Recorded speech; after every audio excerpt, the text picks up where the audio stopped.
Amy. I'm Wendell. And I'm Patrick. And this is Yes, But Why? Podcast.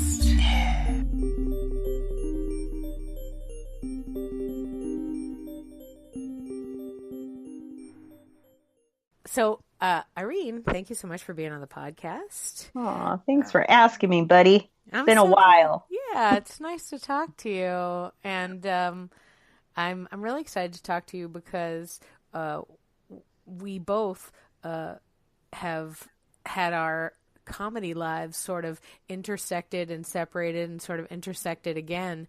I without you, I never would have started comedy. I'll give you that. But now we are both in improv, and that sort of happened organically and separately. So, True. How did you, after, you live in New York City. We were pals when I lived in New York City, and Lived you're across still the there. street from one another. Yeah, for many years. That was wonderful. Probably my favorite, living situation of all of my living situations. Yeah. It's nice to have a buddy so close, that's for sure. It really is. It's very comforting. Yeah. And I feel like a good thing for your 20s, you know what I mean? Like to have somebody, because there's so much about your 20s that feels like, oh shit, I've ruined everything every minute. So, yeah. But so how did you end up getting into improv? Well, yeah, it's funny, like to kind of go back to that moment, because I definitely was 24. So I was a little like, I feel like a little bit of a late bloomer in that regard, because I know people are like, I was 16 or something, you know, or I did it in college. Comedy? Yeah. Yeah. I mean, I guess I did the stand up for a little bit before, but improv came like when I was 24 or maybe 23. I might've been like turning 24 pretty soon. And I started doing short form with a group called the Yes Show. And I did that for like a bunch of years, which was kind of a way to sort of have fun, act while I was pursuing like my production theater life, you know. And then I think maybe in like 2008, and then I started doing long form also at that time too, like 2006, I started doing long form. I did like 2 years of short form before I did long form. So I had like a good idea of how to improvise when I was starting long form, which I feel like most people just jump right into long form and don't understand like the concept as well. So, but yeah, so I started doing long form with a guy named Kevin Scott, and this was still with Yes Show stuff. And he was the one that was like, you know what, you're pretty good at this. You should start taking classes other places.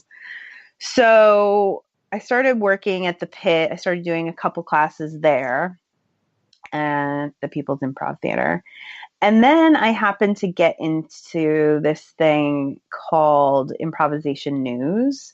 And that was a jumping point for me to like how I started improvising, because I started to learn that improv wasn't about comedy. It was about truth telling, you know, and that really changed how I like became as a performer. And that really, it was the bug for me to know that, oh, this is more than just something I do on the side. You know, this is more than just a mistress or something.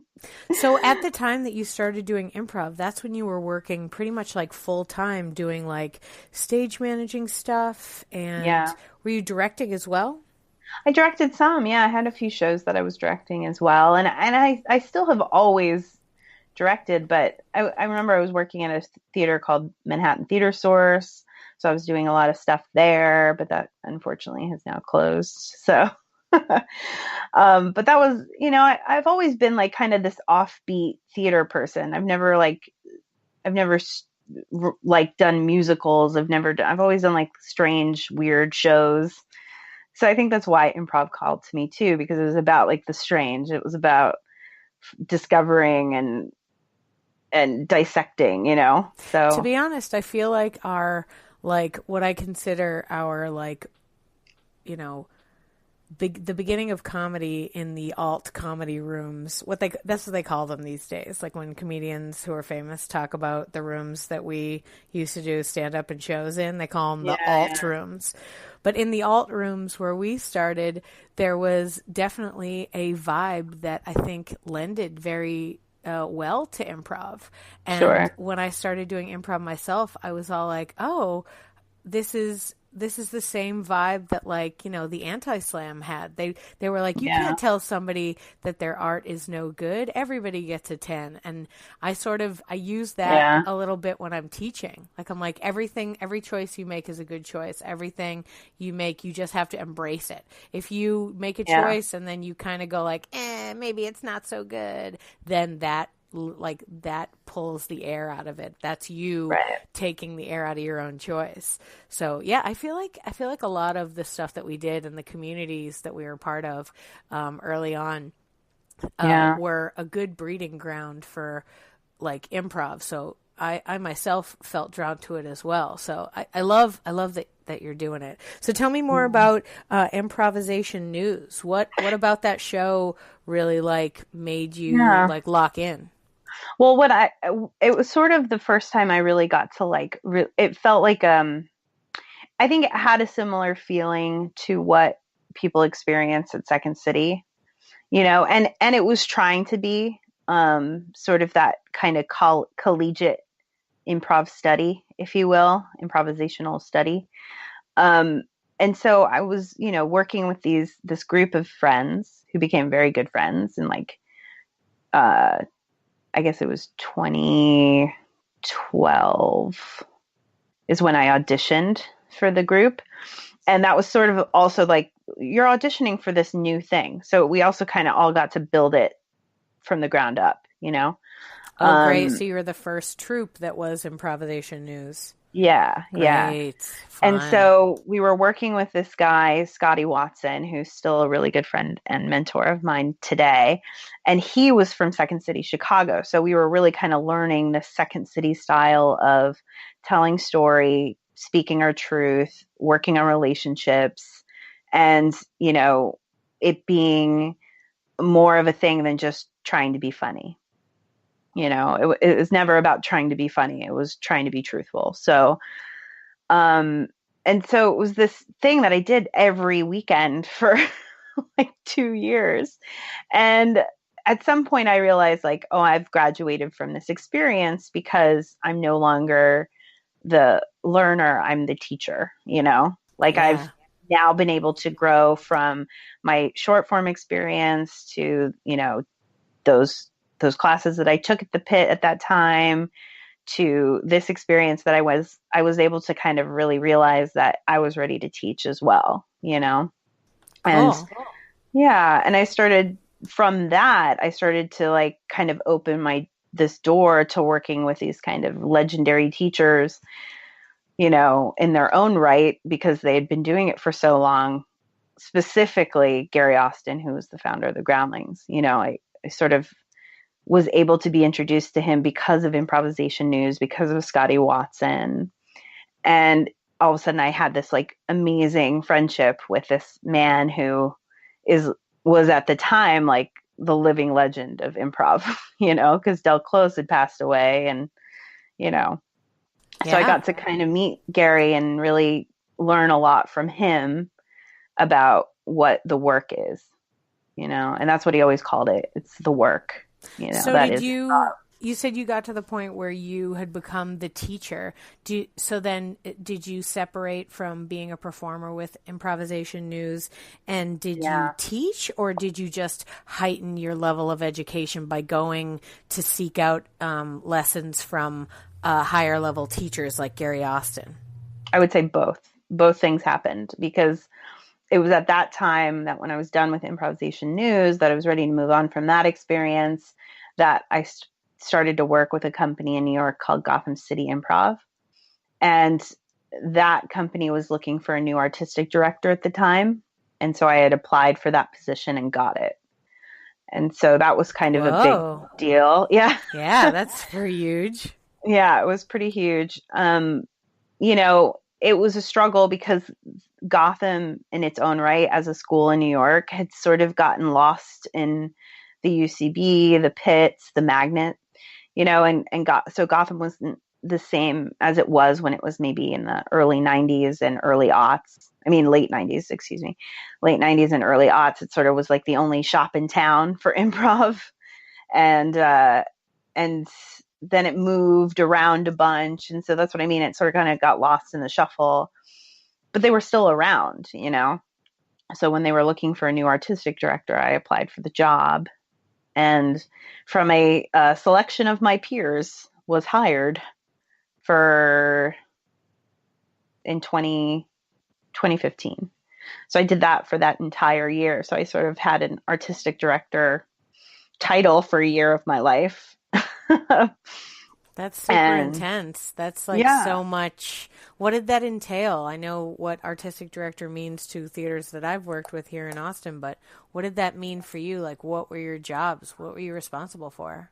Well, I was garnishing 2 improv teams and a sketch team, trying to mentor them and make their shows grow.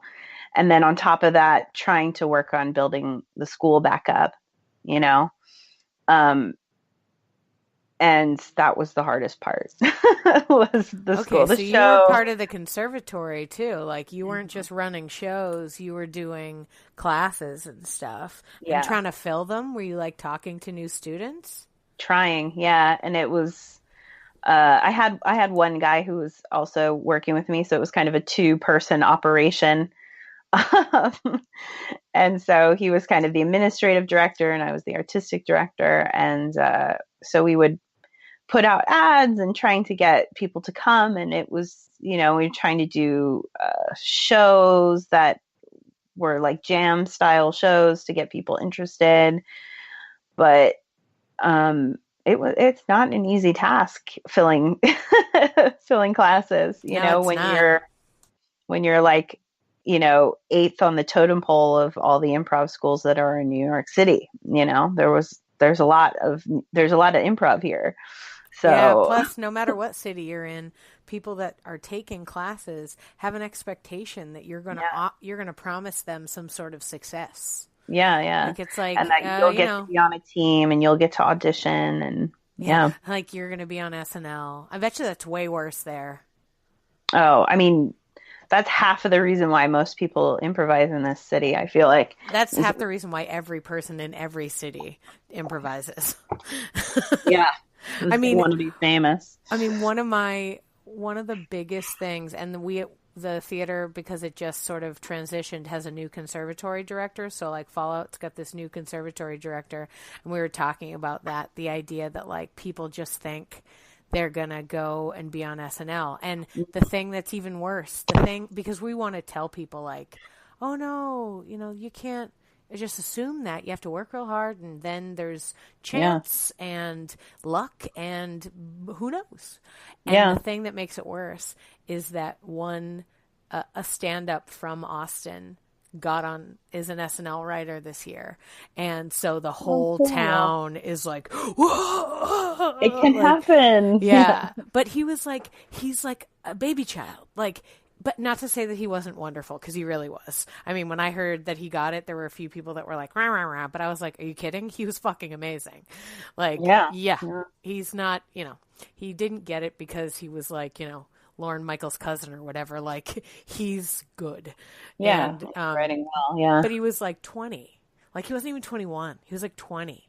And people were like, I can't believe. And I go, fucking relax, man. He was there was this handful of people in Austin who like started doing comedy when they were like 16. So there's this crowd. Those people. That's what I'm saying. There's those 16-year-olds that start off and they're like, this is it, Yeah. And you're like, and sometimes those are the people that get it because they like decided at 16 they knew what they were going to do and they're just super focused.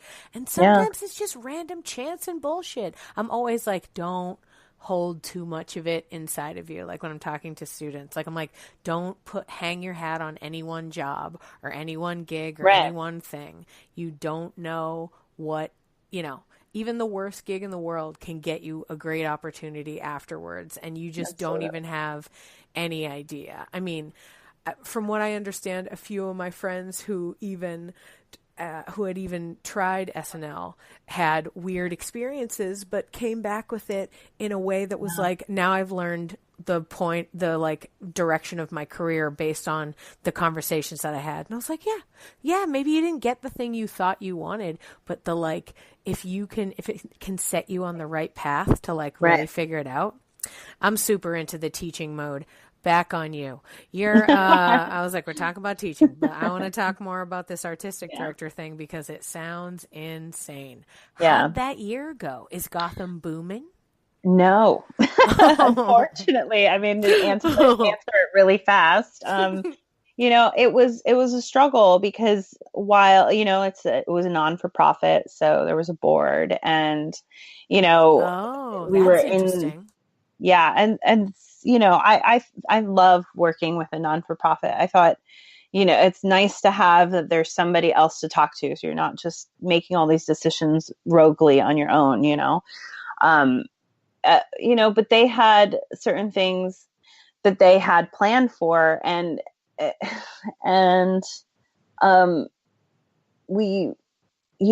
the same time, like we were renters from a theater at a theater. So you're not getting the profit from that. You're paying money to use a space. And so your ticket prices can't be that high because people don't want to come to shows if they're, more than $10, because that's just sort of this weird improv price that all theaters have to have is like, if it's an improv show, it should only be $5 or less, Yep, we do that too. Yeah. And our most popular shows are free. And I'm always like, fuck this. Yeah. It's like, oh, good. I didn't have to pay a dime for it. And there's these costs, there's these theatrical costs that, and then you're using this talent for free on top of that, which is another frustrating element. I mean, none of those people had to pay to play, which is also something that I'm very like stern about. Like if I'm producing a show, I don't expect you to pay to play in it,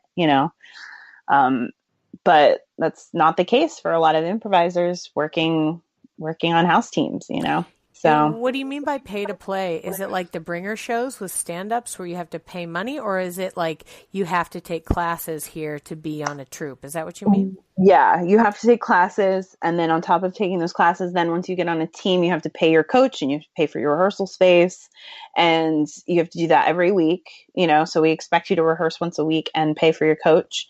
So if coach is, $60 for 2 hours or $90 for 3 hours or something. And then on top of that, you're paying for your rehearsal room. Yeah, and but then don't divide you think that to a certain between 12 extent, people. Yeah, but that can't be that bad. As far as the pay to play, in my mind, I've always thought of it like, if you want to be paid someday, why wouldn't you want to pay your coach? And don't get me wrong, I've always argued this, and in this argument, I'm in the position of coach, so I get how my argument is very like, pay me. But like, I feel like it's like respecting a person's time. Like nobody would ask you, one hopes you were paid to be the artistic director. So like your work was paid. Why shouldn't the coach's work be paid? And perhaps it's because at the end of the day, the improvisers aren't paid. Is that correct? In my opinion, if you're working at a theater, that theater should be paying for those performers to play for that space and that coach. So if you're taking on these people as cast members representing your theater, then shouldn't that theatrical company be paying for your time and not you? Do you know what I'm saying? Yeah, I guess you're right. Like paying the actors, and then also paying the coach.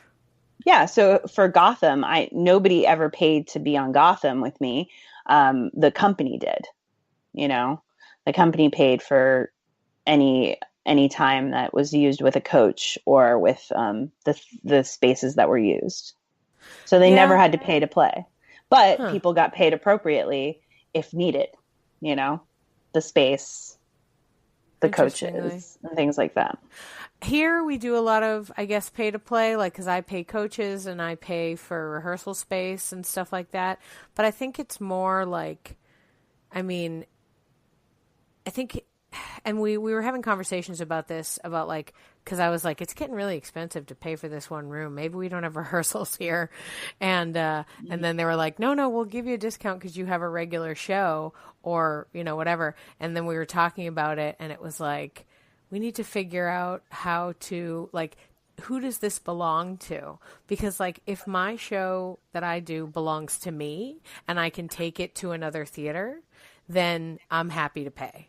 Because then it's my business, and I'm a business renting space from your business. Renting from there. Yeah, absolutely. Whereas you're right. If it's like you're on a team that is set up through the theater, and you're going to do theater shows for the theater, and you're going to perform it, and the theater is going to get the revenue from that show, then yeah, you're right.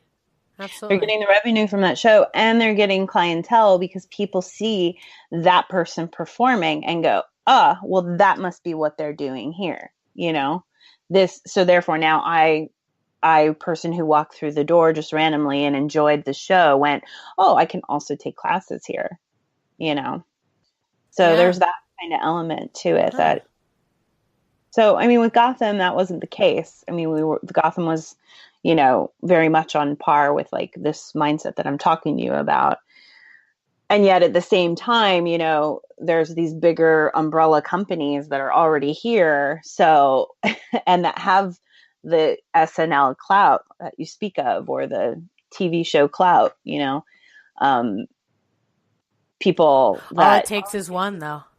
Yeah. All it takes is one person from that community to go on SNL, and then forevermore that theater has like, you know, all that cachet, which is fucking ridiculous. Yeah.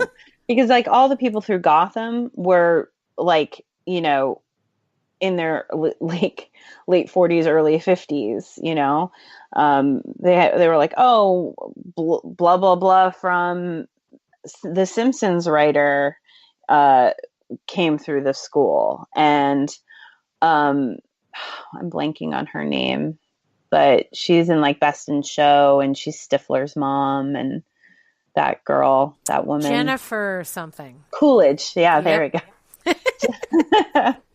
Teamwork.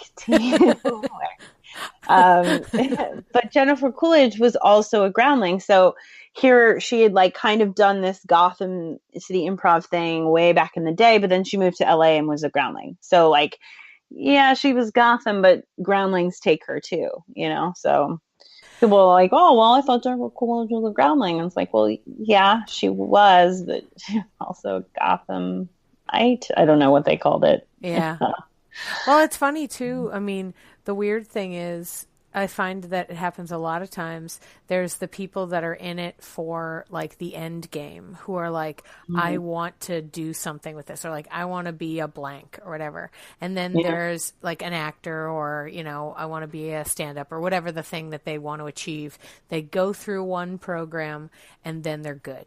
But then there's others. And I look at these people the way I look at like people that go to like yoga retreats, or like people who have someone they would refer to as their guru.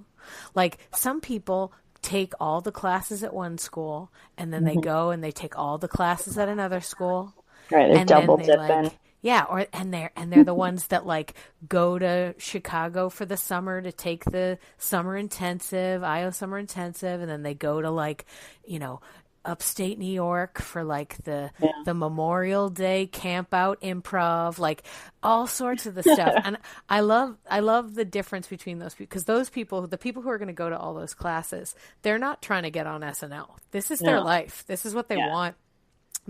Being able to go and take, you know, 2 weeks and live in, you know, Milwaukee and do improv, or like go to Toronto for a month, or whatever projects they sign up for.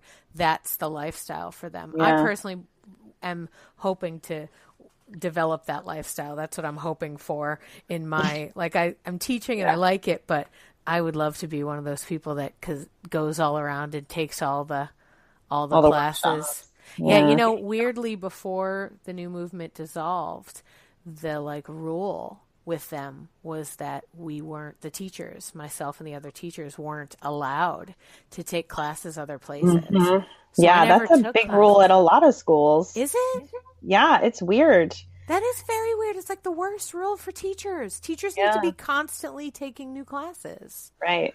Like, and on top of that, there's the rule of like, and you can't teach other places. You can only teach with us. They like don't want you to do that. And you're like, but I'm a teacher and I want to teach the masses. Like that's a big reason why it's like I need money. Yeah. Right. That was a big reason why Gary Austin eventually like dissolved with the Groundlings, because they wanted to become this like conglomerate, and Gary was like, I'm not following, in his kind of like kind of hippie-ness that is Gary in his own right, even though he would have fucking hated that I just said that, but but like he just didn't want to fall under any kind of like delegation or law of how to teach. Like he's like, I'm going to teach what I teach to whoever I want to teach, Yeah. So, but anyway, I never even thought about that, because I started teaching at a second theater here, and I didn't like ask anybody's permission. Like I just like they were like, hey, do you want to teach this summer camp? And I was like, yes, I like money. And then, whatever. Yeah. So I was like, I don't know, is that weird? Yeah, that part never occurred to me. But like as soon as the new movement dissolved, I was like I like made myself a list of places to go take classes. Yeah. Like I was like, how terrible. Like, and it was one of those things where it was like I had no idea how much weight was on my shoulders until like I thought of that. And then it was like, I can take classes other places. Oh my God. I understand what you're saying about, Gary Austin, about like they're trying to squelch him. He's like, I'm a butterfly. I fly. I can't just be caged or whatever. Like, get out of here. I got to go do it. Yeah. Tell me about your interaction with him. Like, how did you meet him? What did he, because you work on a format that is his format now. Yeah. Right? Yeah, that's very true. So basically like, at that same time, I was kind of leaving Improvisation-News, and I was going into being the AD at Gotham.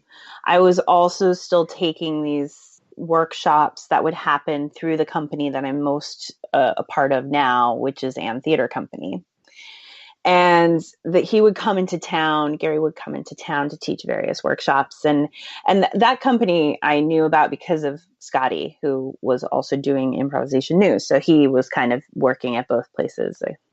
The quickest way to explain that, I guess. And so Scotty went, you really got to take classes with Gary. And Scotty's mentor, Michael Gelman, who was like the dean of Meredith's at Second City Chicago for a long time, and with this other friend of his, David Rosowski. So they would all come to New York and teach this like 4-day workshop. And so I took this 4-day workshop with Scotty and Gelman and Rosowski and Gary. And that experience that I had with Gary that time sort of opened the door to like me becoming friends with him. And it was, so anytime he came to New York, I would take his workshop, and anytime I went home to California, I would take Gary's workshop. And it just sort of, built this relationship with him, and talking about what improv is and what the work is, and what teaching's about. And like, I was really lucky to kind of, and that's the thing about Gary too, is that, he did that for every single one of his students. Like, I'm not alone in this like story that I'm telling you. Like when he passed away and I went to his memorial on April 1st, he passed away April 1st last year. And then he had a memorial like in the summertime of last year. Oh, I'm so sorry. And yeah, it's a bummer, but at the same time, like Gary left like this huge body of work with all these people, so here we were in this memorial, and Gary, these stories kept like coming up, and I just went, that's my story. Like, for instance, there was this one woman who started to talk about how she met Gary, and then like the next time she talked to Gary, she went, "Hey, I'm this person and we met here." And he went, "I know who you are." That's exactly what Gary did to me. Like, "Hey, I took your workshop last time and I'm this person. Hi." And he went, "Yeah, Irene, I know who you are." And I thought, oh, wow, I'm not alone in this amazing man's, teaching. He gave this gift to so many other people, which is amazing. Like, he was the ultimate teacher. So I just, he had been sick for a long time. He had been living with cancer for a long time, and he just eventually lost the battle. But he was also very ready to go after living with cancer for like 20 years. So, Shit. yeah, it was a long, long battle for him. Yeah. And I don't know, for me, more than anything, he taught us this form. This form is like this very interesting, intricate, complex form that is not easy to teach. And somehow this group of people in New York learned it and got it, from him. And so it was more important than ever to me to like carry on this work here in New York for people to see it. So it was called The Classroom. And basically, you can kind of say it's a mono scene with shenanigans is kind of what the form is. Oh, that's funny. My friends have one they call monopop, which is like that. It's like a mono scene with pop outs. Oh, nice. Where they almost do like with Family Guy, where like he'll say, "It was like the time I got in the fight with the chicken that time," and then they go to the fight with the chicken, and then they come back to where he was saying that, and they're back in the long single plot. Oh, nice. Yeah. It feels a little like a Spokane and then too, right? Yeah, a little bit. Yeah. Well, kind of it. Yeah. Anyway, but yeah. Fun. I love the idea of. I love the word shenanigans. Yeah. Yeah. And basically, like to say what the form is, it's kind of the idea is it's based in this sort of vaudevillian sort of concept of you're in a classroom and there's just any and every type of student in the class, right? So you can put on an accent if you're one person, you can kind of be a nerd if you're another person. So the idea is that the class is for everybody, and there's a teacher and there's somebody teaching a subject. And then at any given time, like games can kind of happen. And I use the word game, not like to describe game the way some theaters describe game, but like actual games, like silly songs or elongating words or, playing, like we literally did this show last night. So playing charades or just going off into like a tribal beat for a little bit. So whatever it is. And the idea is that you kind of play this game through to its end, and then you come back to the scene at the end of the day, Yeah. And then also there's monologues and interacting with the audience, because that was very big for Gary about including the audience. So you kind of pull the audience in sometimes. So with the charades game that happened yesterday, we were like, and you guys play too, like, and one of the audience members figured out what the game was. Like, they were the ones that called out the charades, It was awesome. Super fun. Yeah. So, so that's the form in a nutshell, if you will. Yeah. So is that what all of his workshops were about, or is that just something that came of a later workshop? Yeah, he just would create stuff like on the fly all the time, like, and he would just go, okay, this time in today's workshop, we're going to have somebody telling a story and then two people acting it out, but you can't tell them what to do or how to feel.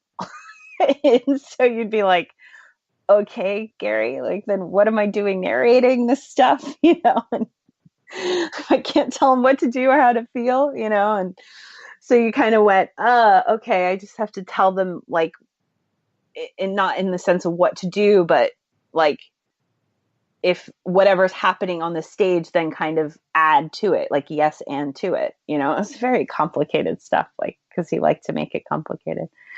But he also worked with all ages. He worked with 10-year-olds because he was like, I'm going to treat you like an adult and you can do it too. And then he'd work with 70-year-olds. So he didn't care. He was like, anybody who wants to take an improv class with me can take an improv class with me. Are there rules other places? I mean, I don't know. Had students as young as, well, I've taught younger groups together specifically, but in adult groups, I've taught kids as young as like 15. Yeah, I think 15 is probably the norm, but like I definitely took class with a 10-year-old. Right. Like, and I was like, all right, I'm improvising with a 10-year-old right now, I've taught a 10-year-old who I legitimately think is a better actor than any other person that I've ever seen. And that's, and I'm sorry to everyone who might listen to this that you feel like you've been insulted, but she was really good. Yeah. And she just kind of looked like Meryl Streep at 10. Like, it was like, oh my God. I was like, wow. You are going to be stately. Like, I don't know. She was wonderful. But I was like, you're how old? She's like, I'm 10. And I was like, wow. Okay. Yeah. And I was like, I was You're like, doing it. I'm like staring at her face going like, remember this, because someday you're going to go to a movie and be like, and there she is. There we go. Yeah, totally. Yeah, it's so funny that way. Well, that's amazing. He sounds like a wonderful person. He was amazing in every way. Yeah. Oh my God. I miss him so much. And yet, that's why it's so important than ever, I feel like, to kind of do this work with that he does and like keep New York in the know, because, we live in these New York bubbles or fill in this city bubble, and you kind of aren't always super aware of the whole scope of who came from what and where. I mean, people just read one book and then that's it. And they're like, oh, I know how to do improv now, and it's like, no, you got to read all the books, guys. You got to know about Viola. You got to know about her theater games. You got to know about like how she taught children and inclusion. And like, that's the whole point, Ooh, will you make me I don't think I know all of these things. You need to make me a book list, and I will read all of them. Yeah, definitely. I've done more in the way of like reading up on specific people, and when I meet people, I try to research a bit more about the scene that they're in. But there's so much. I mean, like I only just got the book by Alda, and he was in one of the first incarnations of improv, and his book and his work, by the way, is shit that's like, oh my God, how did he find a way to make science and improv come together? Like, this is the best. Like, are you kidding me? Because whenever people on the news talk about like, we need to make STEM be the thing that kids are really into. We need to push that because they're the most important industries. And I'm like, I am useless in all of those. Like, I'm not, I would be thrown away if there was like if that's not your skill, you're out. Like, oh shit. So when I found out that he had that program, teaching improv to scientists, I was like, I'm relevant again. I can do this. I mean, but it's amazing how far reaching, the Alan Alda book is, I've gotten a couple chapters in. I'm not the fastest reader, but, a lot of people say I should just get it on Audible because he reads it and that would be better. And I kind of love him. So I probably should. Yeah. That sounds good, actually. Yeah. But it's lovely. Like, it's such I started reading it right when all the shit hit the fan with the theater here, and I was like broken. Like, when that happened, like, I was like, my whole, the stuff that I had built, I've lived in Austin now for 9 years, and the entirety of that time I have spent building up that theater. So when it crumbled, it was like I was crumbled, and I was like, oh my God. So when I started reading the book, it started giving me all these ideas and like new ways of looking at improv, because he talks about improv in a regular, like we get it way. Yeah, but then he frames it. Oh God. And it's so cool about like ways that like, and it's actually helped me since even just reading 2 or 3 chapters. I taught a corporate workshop and it helped me explain stuff to like the people. 'Cause I don't know what they do. They don't know what I do. So I'm trying to be like, this is my world. Isn't that interesting? And then they're like, yes, we'll pay you money for it. Right. But his stuff helped me to communicate with them. And I was like, oh God, it's so good. So please give me a book list. I'll put that book list with the episode. Everybody should read. I want you, you're going to help my people and you're going to help me. Okay, good. Give me a book list of all the things that to be the best improviser. I want to know all the things to read, because that would be great. I mean, like, yes. I already have like 4 books in mind, so I'm on it. So good. Good. Awesome. Do you teach like regular classes? Like meaning like, do you teach an improv class that goes for a certain amount, or do you workshops or? Yeah, I guess I do more workshops than teaching class levels sort of things. Like I have a free drop-in that I do once a month with Ann Theater. Actually, we'll be doing that this week. So if anyone's in New York and wants a free drop-in at 6:00 on what Wednesday. day of the week? Wednesday, last Wednesday of the month? No, I first Wednesday? Yeah, I'm doing the one this Wednesday, but I sort of just schedule when I can. So, but is the free class every Wednesday? It's every Wednesday. Yeah. Oh, every Wednesday at what? Every Wednesday, 6:00 at Shetler Studios on 54th Street between 7th and 8th. There is Ann Theater Company's free drop-in Wednesdays. So there's like a couple free drop-in programs that Ann Theater does to kind of help its community, because, non-for-profit. So you got to give back, if you will. Yeah. Plus, a free drop-in is always helpful because it gets people to like be open about the space. And a lot of times it's that first step in that they need someone to say it's okay. Yeah. And then they'll come in again. So weird how that is. Such an interesting thing. And tell me from your perspective too, how much like general cajoling and convincing did you do when you were filling up classes? Did you because I was a conservatory director at TNM for 3 years. Yeah. And all I did was fill classes. And there were times when I was sending out a lot, people would sign up on a mailing list and I'd send them messages. And if they responded back to me in any way, I just kept emailing them what's up? How you doing? What do you think? Yeah. Hey, I have this cool new thing. And sometimes it took 10, 15 tries. And then before finally they're like, hey, you know what? Yeah, I'm going to do it. And I'd feel so satisfied when a long-term one came through. Yeah. It'd be I was like a salesman. I got it. Oh yeah.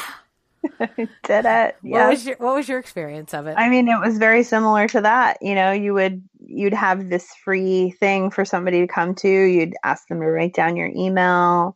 You'd respond back to them and say, hey, if you like this, there's that.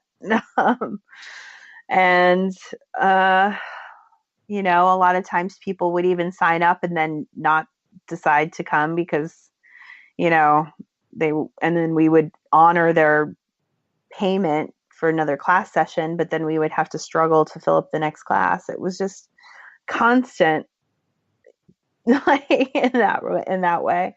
Yeah. So it's tough. You really need somebody that's devoted to just that. And that was the thing, is I was, also on top of trying to fill classes and doing that, I would, be wonderfully helped out by this, administrative director that was working with me, James Walsh, and then before that, Nora Gustuston. I think I just said her name right. It's like Gustuston. Anyway. Sounds like a tough one. Yeah, it was a tough one. I was I just called her Nora and made it easier. But so both of those people were Instrumental? detrimental to helping me out with that kind of stuff, because they sort of, I'd Instrumental? Yes, that's what I meant to I'm say. sorry. I was like, they're listening. Not detrimental. Not detrimental, sorry. Instrumental. To you being Yeah, great and everything working out. to helping us try to fill these classes. And, you know, when you're working on 7 different elements within the company, you're drawn pretty thin, and then on top of that, still having your other jobs that you have to have just to live in New York. So, yeah, I can't even imagine. Even imagine trying to make as much money as I know you need to make. Yeah. It was like, I was doing 2 full-time jobs at the time. That's what it felt like. Oh, absolutely. Especially if you were doing shows and classes. Like, I'm of the firm belief that shows and classes should be separate because they're very different, even in the way you need to look at the theater. So, right. I mean, it's a wild sort of situation because one's like a business, that you're running like a bar. Hey, come to this, check out this wild shit. But then the other thing's like a community that's hey, you're safe here. Right. You can't be safe in a bar. So it's check out these wild shenanigans. Anything could happen here. But if you take a class, no, it's fine. You're safe. Everyone's going to hug you and tell you you're good. Yeah. Yeah. No, it's so interesting the way, the experience that I had of some of the talking. I had a guy for a while, the phone number that I have right now was the theater phone number. Oh, boy. I received all of the phone calls. And sometimes I got some weird calls. One time I got a guy call up and ask about classes, and he just really wanted to talk. And I didn't have anything to do at the time, so I just let him talk. Yeah. And I ended up on the phone with him for 45 minutes just talking. And this is a stranger who's called to say, hey, do you guys have classes? Can you tell me about them? Yeah. And we just got into this long thing. And then the thing that killed me, which I thought was kind of hilarious at the end, but not hilarious at the time, was we get to, it's 45 minutes, and he goes, well, if I ever move to Austin, I'm definitely going to take classes there. And I was like, I'm sorry? And he was like, yeah, I live in Los Angeles right now, but this is really great. Everything we've talked about has been amazing. And I'm all like, okay, what? Wow. Okay, this is fine. And I didn't want to negate this man having some sort of human connection. I didn't want to be like, fuck you, dude.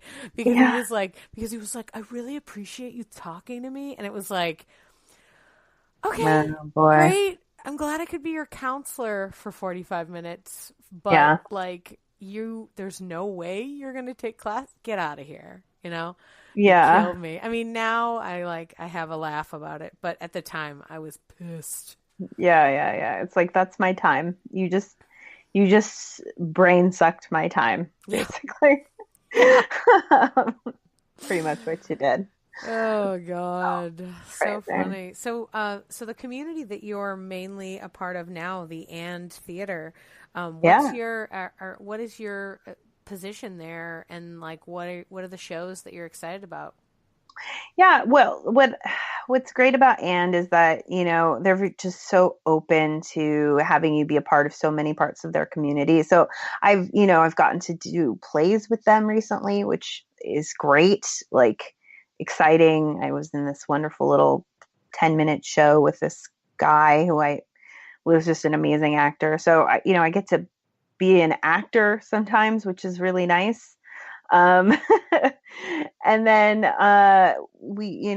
there's this free drop-in on Wednesdays. So I with a handful of other teachers donate our time to cultivate the community that way. And I've gotten to be able to teach workshops with them on occasion. We're very open to guest instructors. So if you're in New York and you want to guest instruct, Amy, Pacheco, Jordan, I realized I have to add. It was even thinking about your last name on the before today, I was just gosh, I still just want to say Pacheco because that's Yeah. That was my neighbor across the street. Yeah. It's funny how the identity can change that way too. I only have a handful of people even in Austin that know or call me Pachico. I have a few guy friends who just don't even call me Amy. They just call me Pachico. And people are like, Like, yeah. And then those people that hear that are like, what? Where did that come from? Oh, it was just who I was. It's who I am / was. I don't know. Yeah. And still am. Yeah. So then, let's think. And, I work with the improv team that is part of the Ann Theater Company, and we are called Ensemble. And so I kind of help with that. I like that you said it a couple of times. Yeah, because it's not ensemble. It's ensemble. Ensemble. Yeah. Ensemble, yeah. But what's interesting is that community is actually in search and has found a new artistic director as well. So we're kind of in a transition as well, which is Aren't we all in transition? Yeah. It's a good transition to be in. And like I said, the company kind of has these two parts. It has this theatrical new works part, and then it has this improv part. So it's sort of, it comes together and then moves apart in a lot of ways with those two sort of mission statements. So we're kind of going to see where the new future takes us, really. I have hopes, and I've talked to the incoming director about some things, so we'll see what happens, and it's exciting, Yeah, it's great to be part of something new and to develop stuff. I think something that I tried to, even when my theater had the breakup and it felt like, negative, I still was like, well, it's okay, because I've been part of things that, had ended, and things were born out of that. And it's okay. The older you get, the more different groups you've been a part of. And then, you can be okay when you move forward to the next one. Whereas there were a lot of people, like young members of the theater, who were like just so super devastated. It was like, it's going to be all right. Like, you're going to find, everything will change in 2-3 years. It's just sort of like the flow of things. Yeah. Like you do it for a while, I did stand up in basements on Ludlow for a while, and then I didn't. And then, I was doing this, and then I didn't, and it's like, you just, you do different things, and it's okay. I think the older I am, the more I'm able to flow into the next adventure with optimism. Like I was saying earlier, like I'm optimistic about, it's going to be good. It's going to be fine. Yeah, exactly. No matter what happens. And that's great. You're a new artistic director. Is it somebody that you knew, or is it like a new fresh blood that you guys don't know? Somebody I know. Yeah. Cool. I know who it is, but I'm a tad nervous to announce it because it hasn't been officially announced yet. You don't have to announce the name or whatever. Yeah. I just meant like your relationship to the like sort of infrastructure of it. Was it like, because how like, for instance, the Fallout Theater that was born of the breakup, the two people that took over artistic director and conservatory director are people that did not originally take classes in the new movement. So they are coming in with fresh eyes, and like everybody feels great about that. And they came from two different theaters even. So it was like, oh, sweet. Like just all this fresh blood of like, they have a view on stuff. They're not bogged down by whatever we thought was the right thing to do or whatever. Or what happened in the mindset of those other people. Yeah. And I'm real excited. I mean, the conservatory director is working on a new syllabus that, like, I know that it sounds weird, and maybe I don't know. I am so excited for someone to hand me a syllabus to teach. Like, I'm just so like, yes, tell me what to say. I'll say it. And I know that sounds ridiculous, but it's like, improv can be whatever you want it to be, I think. And so I've taught it their way. I've taught it the TNM way. I've taught it what I consider my way. And I'm interested to teach it this new way. Yeah. Like I've formed my own way of teaching when I was asked to go to the other place that I do the summer camps at, because I taught it to kids. Yeah. And teaching it to kids was so totally different that it was like reframed the way I looked at all of it. I came back to adults and gave them stuff that I was giving to the kids, and they were like, oh, okay. You know, and it was like, totally. Great, but I think it's an ever evolving, and even the thing we were talking about like always taking workshops, like it's funny, you talk about Gary Austin, and the way I feel I have the only person who like I've connected to really deeply who came through and did workshops was Kevin McDonald of Kids in the Hall. Oh yeah. He does make his way around. He's come to New York a few times too. Oh, I'm sure. Yeah. He's great though, and he's just so sweet. And after the first time I took a workshop with him, like I sent him a message, and he was just like, "Yeah, hey, what's up?" And like, we talk on the phone and like send texts to each other, and like, retweet each other's shit, and like, just like talk about deep stuff sometimes. Like when I'm going through something, I call him and I'm like, hey, like as soon as all the shit hit the fan with the theater, I called him. Yeah. I was like, oh my God, I need to talk to you about this. And it was so, it's like, it's nice to have somebody who's sort of outside of it, who's doing his own thing. Yeah. To be like, because sometimes I'm like, what's your life like? Just tell me what you've done in the last couple of weeks, because that like lightens, like it like changes my perspective on my own life. Like I get less bogged down about the world around me when he's like, well, I spent 2 weeks in Toronto and hung out with my wife, and that was cool. I watched this, and then now I'm in LA and I'm recording this cartoon or whatever, and it's like, okay, thank you. You're living, you're regular, and you're not, this is not okay. Yeah. Well, and similar to what you were talking about with like several people kind of coming in for the Fallout. Fallout Theater. Okay, good. I was like, wait, don't say it wrong, Irene. It's because the space was a Fallout shelter. It actually it is a fallout shelter. I mean, I guess they don't really have those anymore, but it was built as such. And so when that was one of the names tossed out when people were coming up with something, and it was like, yeah, that's fine. That's right. Let's do it. That's it. Yeah. Well, so there's a handful of people like working. I mean, it's the same thing with Anne. There's going to be like 3 new people that are going to come in. So, and one of them is, I guess I'll say I've mentioned them already on this. So I'll give that hint. So we'll see how it goes. But anyway, so I was like, this will come out next Monday, just so you know. Yeah, it'll be fine. Fine. He'll think it's funny too. He'll be like, oh, I already said he. Okay. Anyway. I'm so many sure you said he initially. So many. It's okay. Yeah. Good.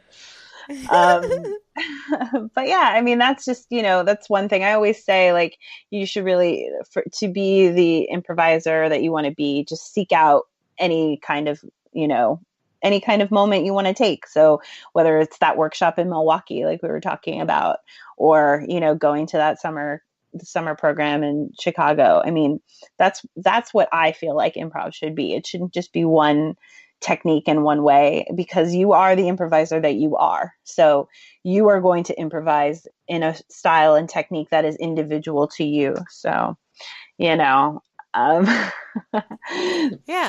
think it's pretty great. What do you feel your like main, like sort of effort is when I know you're just saying like there's no one way to say it, but like for you, when you're teaching, what's like the workshop that you do? What's your jam as far as like putting out there in the world when you're teaching? Yeah, I mean, I think, for me, it's a lot about eye contact and what is your scene partner telling you without saying it. So how do they look and feel to you emotionally? And what information are you getting from that, like those nonverbal cues, And within that also, what is the space telling you? And how is the space communicating with you? So you get a lot of information without even having to breathe anything out, without having to say I. Yeah. Or who, what, where, I really hate, sorry, everybody who does this, but I really hate that. I'm your police sergeant, and we are here to solve the case today. And if we don't solve it, there's going to be a problem. No lemonade for the sergeant room, or whatever. And you're like, do people do that? And think that that's correct? I think so. Because some improvisers are told to get out that who, what, where right away. But in my opinion, when you do that who, what, where right away, you have lost the ability to yes and any of the scene, Yeah. Like you're basically yes anding this idea. Yeah.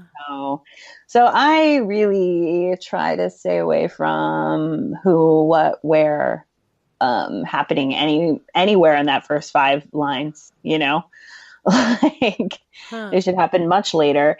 And I guess, that's sort of like my quick, I think that there's a ways to figure out that stuff through really living through emotions and living through status and just even like positioning on stage, that's so kind of, I think really listening to all those 5 senses is sort of how I kind of go into my teaching workshops, if you will.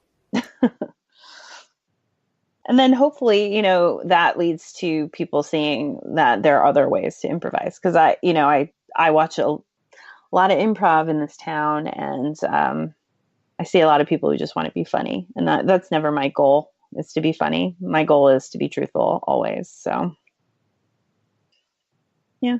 It's funny because I have this idea about being funny that it's a mechanical thing as opposed to anything else. So whenever I teach level 1 improv, I'm like, I'll tell you I'll tell you what to do to make people laugh. But that's not everything of what we're going to learn. That might be, some decoration on the cake, but we need to make the cake. So, so let's figure out how all the rest of the things work. And then I'll tell you the trick to convince them to laugh, 'cause they will. But you have to make them care first. And so it's always talking about that kind of stuff. But I love the fact that you were saying listening to all 5 senses. I think that's so great. I think that I totally agree with you that people give off something. People give off an idea when they walk on stage before they ever say anything at all. Anything at all. Yeah. I love it. I do, whenever I teach object work, I do an exercise called, I don't even know what I call it. I just make them go up one by one, and they do silently, they create 3 objects. They live in a world and they interact with 3 objects, and that's it. And when they finish those 3 objects, we discuss what we can assume from those choices. Based on what they did, who are they? How old are they? Are they rich or are they poor? Are they happy or sad? And we always have these full stories. Yeah. And I'm like, okay, so then I do that. We talk about it, and then I have them do it as scene starts, and it helps them start paying attention to the other person, before they even say anything. Because, we're all in our heads. God, we're all in our heads. Yeah. The Viola Spolin says, to get out of your head, get into the space. So yeah, the space is what matters, and that's why I think the space is important, because it's something that's speaking to you, and people ignore the space. Sometimes they just stand there and they just are like 2 talking heads, and you're kind of going, well, where's the stuff? Interact with something and change your point of view, because that's the thing is, and then this is something I've learned from, all these people that I talked to you about already, they always say, feel your feelings till you have to feel something different, So stick to your point of view until your point of view changes, basically. Oh yeah, I'm a big proponent, especially I teach a lot of level 1, so I'm definitely making it as simple as possible. And the one thing I always say to them is like pick a point of view and stick to it. If you're Yeah. sad, everything you do will be sad. No matter what happens. It is Right. still sad. Keep crying. Yeah. I said even if they give you something that a person would not cry at, keep crying. Cry right all over it. Right. I go, Right. because you gave them something and their yes and was to give you $1 million. And it was funny because people don't cry when they get $1 million. Like, so it's like we're building a card castle here, and every card has to hold up the next thing. Mm-hmm. Yeah. Yeah. I agree. So cool. So fun. Yeah. Yeah. I are you still performing? So do you do the Gary Austin's The Classroom show? I remember seeing that Yes. pretty regularly on your feeds of photos of you doing that. Is that also at the And Theater Company? That is that we always give Ann Theater credit because it is where it was created, was at one of those workshops that Gary came in to teach at, and that was probably like 2015, I think. So November of 2015. That sounds right. And so, but we do it at the Pit, the fourth Sunday of the month. Yeah, so it's actually at the Pit, but that's just because that's where I produced that show. It happens to be at the Pit. Right on. So Fourth Sunday yeah, at what time? it's 7:00, the fourth 7 Sunday of the month. Cool. It's usually the fourth Sunday. Every once in a while they have to switch us around because they're their own theater and they have stuff coming in. So, so we'll see. Like the next 6 months, they might change to maybe even a different day. We'll see what happens. But that's all on my, Instagrams and Twitters and Facebook pages, all that stuff. Follow Irene everywhere. Yeah, pretty much. And then I have 2 indie teams that I'm on that I do with a couple friends. I'm on like the longest running indie team, I think, in New York, called The Internet Disagrees. And we have shows the first and third Sundays of the month at the Creek and the Cave, which is in Long Island City in Queens. I love that show. I love that show so much. And then we do other shows occasionally as well. And then I'm also on a team called 3.14, pronounced Pi. And that's sort of my organic improv character work team that's very much about like discovery of a story and super organic-y and weird and fun. I love that you get to perform so much. It's so wonderful.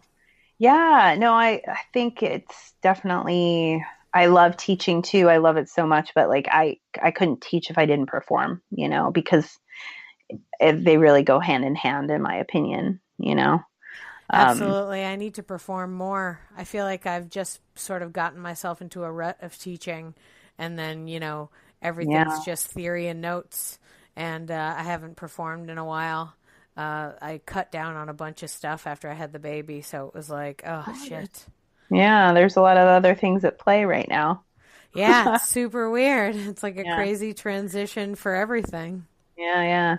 But even if you just do something once a month, you'll just feel like you're in it, and that it just makes you that much more aware of your teaching habits too. I feel like, for me, I think that they have to go together. They have to be equal in my mind, but yeah, I love all those teams, and they're very special to me. And, to kind of do the fun Internet Disagrees team where it's just really silly and kooky. And what I love about that team too is that we all come from very different techniques, and then yet we all blend well together. I mean, like literally every single person has a different technique that they like learned and will say who they are, and yet we all come together and put on a show, and it's a lot of fun. So I like that team. That sounds so nice. Yeah, and then 3.14 pronounced pie, which PS, I mean pie like PIE, but 3.14 pronounced pie is just super such a good like, you know, it's that kind of like meta show when you get into a show and you're like, "Oh man, how did that all happen?" You know, that's sort of that show, which I love doing that too because like I love watching those kinds of shows. So to be able to get to be in one and do it is always super satisfying. And then of course Gary Austin's The Classroom because it's Gary, man, and we got to keep Gary's name going because he was very important to the improv community, and we all owe him like a bit of thanks, you know. So Yeah. yeah. Well, that sounds great. Your improv career thus far sounds very exciting. I'm so glad that you're doing such cool things and you're involved with a fun theater community right at this very moment. That's wonderful. Yeah. I guess like lastly, the last big thing that's about to happen is that I'm also going to be teaching some kids camp this summer Yeah, for fun. for high school kids. So I don't know. Those aren't kids. Those are high schoolers. No, they're still kids. Just you wait. Is it your first camp? It's my first camp like that. I've done workshops. You know, I did that. I've done like the workshop with And many times with, you know, where it's a multi-day thing, and that's very cool. But this is my first time where it's going to be like for 2 weeks with a bunch of people, and you know, I'm very excited about it. Like, I'm super excited, actually. Is it like all day, 8 hours a day improv for 2 weeks? Pretty close. It's like 8:30 early drop off, 9 start to 2:30, Monday through Friday, and then off on the weekend, and then again same thing, and then a big final show the second week on Friday. Wow. It's very much like stage door or something like that. That's Except wild. it's called the Actors Camp, and along with the fact that I'm teaching sketch and improv, there are also going to be like musical theater stuff and play. Like there's a bunch of other stuff going on like while I'm doing that. So Oh yeah. This summer I'm teaching a middle school camp and a high school camp. So they separated it. Last year it was all one. I had like 45 kids, and they were between the ages of 13 and 18. And this year, I guess I'll just have the 13 and 14-year-olds separate from the 15, 16, 17, 18, which will be interesting. Perhaps the scenes will be different. But yeah, I teach them how to write sketch comedy, and then we perform their sketches as a show at the end of either 2 or 3 weeks. But they also have a musical guy, and they perform either... They haven't decided yet what they're going to do, but it's either like Broadway show tunes, or they'll write their own songs that are like parodies of the Broadway show tunes, and then they'll perform it in the show. So I don't know. I mean, the high school kids, I bet you could do it. Actually, the best writer I had last summer was 13. So who am I kidding? yeah, I just hope to see her again. right. Like that 10-year-old, you know, like, when will I see you again? I've actually seen, because I taught, that was like a side kid workshop that I got hired to do for younger kids, because I don't actually usually teach 10 because I was mistaken and thought that they were children, but turns out they're tiny adults. But I've seen all the other 3 or 4 of the other students from that group I saw at the summer camp stuff. So I was like, oh, hey, what's up? So clearly they're very active, but I did not see the famous Meryl Streep. Yeah. Well, No. Well, we'll see. she might have gone on to do bigger things now. Oh, She's Meryl Streep after all. I actually think she was like in an actual movie. Like she wasn't taking summer camp; she was in a movie. So, she hence those things. Yeah, totally.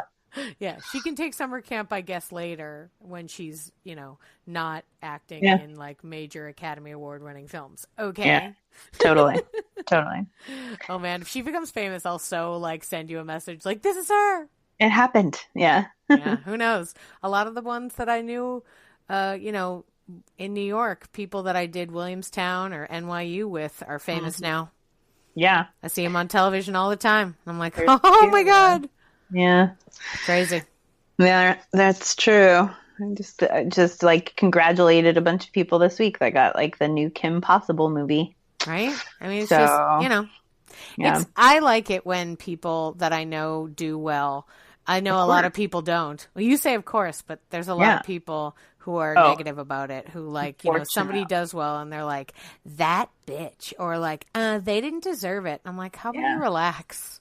And then therefore you don't deserve things. Just it's like if you're going to act that way, man, thanks, no thanks. Yeah. It's like, no. But, you know, try to be open about it and just keep my eyes open.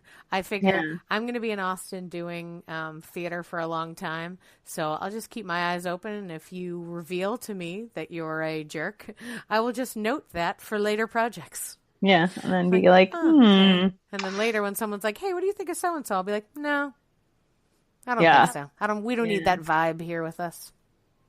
Yeah, I was trying to think about this Kim Possible thing because I was like, oh gosh, how old was I when that came out? Because to me, this seems like it's something I completely missed. You know, these people that just got this movie. And I was like, oh yeah, no, because I was 22. That's why I didn't watch the show on Disney. Yeah. I was really old at this point. I wasn't watching Disney cartoons anymore. Yeah, I think I was aware of it because I think my nephew liked it or something. Yeah. And I mean, like, even looking at like the cast that just got casted, I'm so excited. Like, dude, Allison Hannigan got cast in it. So just saying, you know, don't we have that Buffy bond? So, so the fact that she got cast in it, I was like, oh my God, this looks amazing. Like, I spied Spike across a crowded Comic-Con this weekend. He was signing autographs. I didn't go talk to him, but I was like, oh my God, James Marsters. It's you. It's so crazy. Yeah. I was like, you're American and not English at all. At all. I know. I remember the first time I heard an interview with him, I'm all like, wait, what's happening? Wait, who are you? What's going on? Where's your blonde hair? And then I Google him and I'm like, oh no, he's from California. Yeah. I thought he was British. He was one of the better faux accents, I would Wesley, say. also not British. Wesley, yeah. And then, but then of course, Giles was, so at least he had Giles. He's super hot British for sure. Yeah. Oh yeah, digging on the old Giles. Giles is still trying to do, you know, cop shows in the UK. I keep seeing little occasional gigs here and there. I'm like, ooh, right. Because, and that's what's interesting too. Like, didn't we call him? Because here he used 3 names, but in England, I think he just uses his first and last. Oh yeah, but maybe isn't it have to do with like SAG? And maybe SAG's just USA, and then whatever the like actors union in the UK, he could be a different name. Yeah. I mean, except for people that like exceed super famous, like Brad Pitt, like they get like crazy famous in the USA, and then it's like, well, sorry, Brad Pitt in the UK, you're just gonna have to stop having that. Yeah. This guy's super famous. I can't. You're Brad Pitter. How about that? Yeah. Is that fine? I can't believe how old these people from Buffy are now. I'm sorry, as I Google their ages. Oh yeah, well they were playing high school students. They were playing high school students or high school teachers when we were in college, because that came out. That started in what, like 98? I thought 97. I was still in high school. Oh yeah, I was in college. So I didn't watch the first few seasons. I didn't see it until the 6th season. And then I went back and binged everything else. Back in the day of mailing discs from Netflix. Right. 96 through 2003 is when Buffy was on. Huh. That was only wrong by a year. I was like, I'm pretty sure I was in high school. Yeah. Yeah. So interesting. Just to end this conversation about Buffy. Vampire Slayer. Hey man, people like Buffy. A lot of the people I know like Buffy. It's Comic-Con. I sleep Buffy people all the time. I'm like, hello, people being Sarah Michelle Gellar. But I'm Yeah, just right? saying that Xander is 47 years old, and that was surprising to see. Okay. Oh, yeah. Xander, amongst them all, I think he got into some like legal trouble. Like I think he got into like a fight somewhere. He's the only one of them that like isn't actively like acting in other stuff. Anymore. Yeah. You know? Yeah. So crazy. It's funny when I see other people that have become other things. Like, who is it that I'm thinking of? In Dexter, his girlfriend Rita is also one of the vampires whose name I can't remember. Darla. That was Darla. Yeah, Darla. Yeah, and she's a huge like part of both Buffy and Angel. And I was so attached to her, like in the Angel universe. And then when I watched Dexter, it was amazing how like only the first episode was I like, oh look, it's Darla, and then immediately it was just like, nope, she was so different, and it was like, oh, she's good. This good. Yeah. She's an actor. Like she developed because she developed Darla for like years.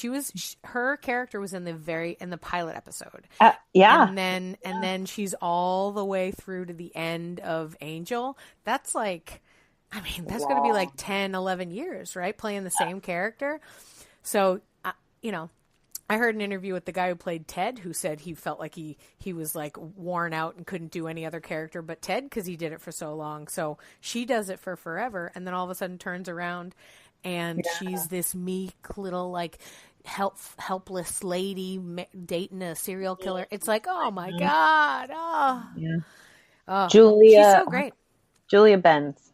Yes. Yeah. She's so good. Yeah. Anyway, actors are great. You're great. We've been on the phone for a while. I don't want to keep you for much longer. You have been a doll to talk to. Thank you so much for sharing all of your improv stuff. I feel like the stuff that you've learned, it's just, I love, I always feel connected to you, even though we don't talk very often, but I love looking at all of the improv stuff that you do, because it's like, I love that we do the same thing, even though we're so far apart. Like we still both found improv, and we didn't talk to each other and say like, hey, did you hear about that improv thing? Like it just sort of happened for both of us separately.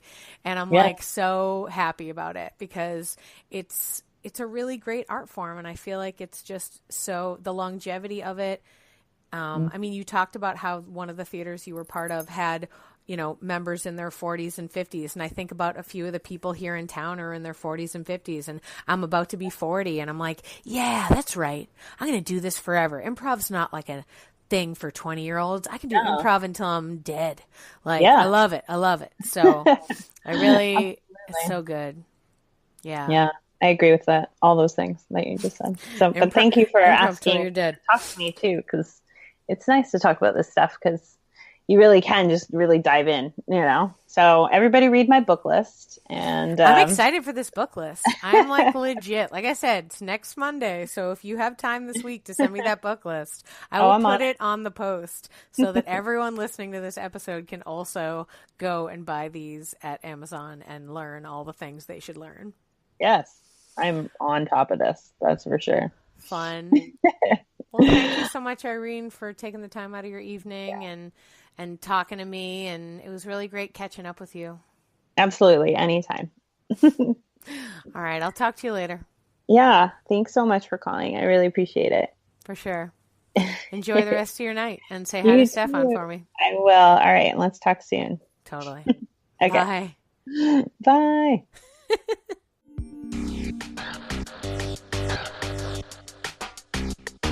Thanks for listening to Yes But Why podcast.